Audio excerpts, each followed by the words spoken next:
All right, you ready for the big reveal? The Honda Z, the crusty one. This is what it's all about. I'm keeping with the tradition. I got an ugly blanket on it.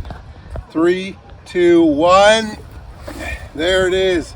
That was just a parts bike that nobody wanted. And after a couple of things, seats, new seats, headlight brakes, it's all new cables, a new switch here, not OEM.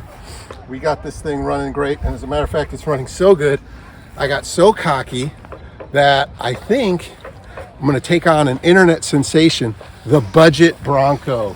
My friend Tim started the budget Bronco, bought the base Bronco, did all these modifications by hands. Check him out here.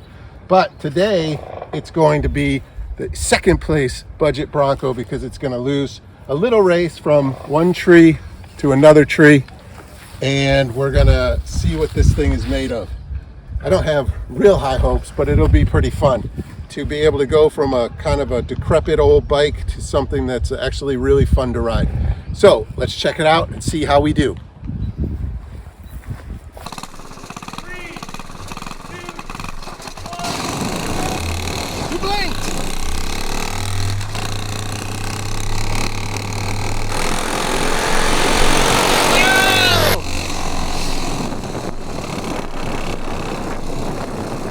I had it.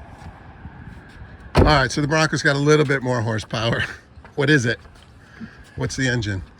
2.3 liter inline 4 turbo, 270 horsepower. It was the turbo that got me, I think. And otherwise, I would have had it.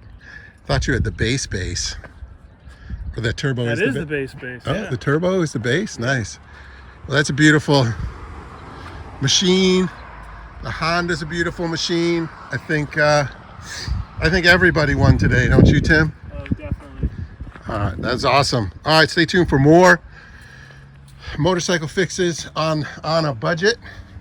Like I said, this one, it wasn't meant to be perfect. It's meant to just get running and get sold so I can fix up the other bikes. All right, thanks for watching.